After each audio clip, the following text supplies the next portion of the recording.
Hello, in this video I'm going to show you how to disable or enable the typing sound on the Samsung Galaxy S25.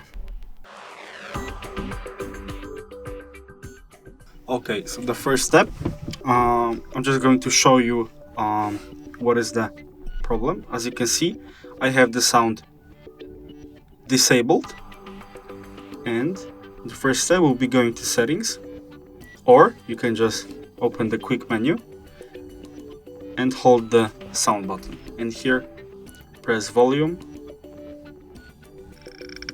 and the system setting will be responsible for the keyboard typing sound. As you can hear,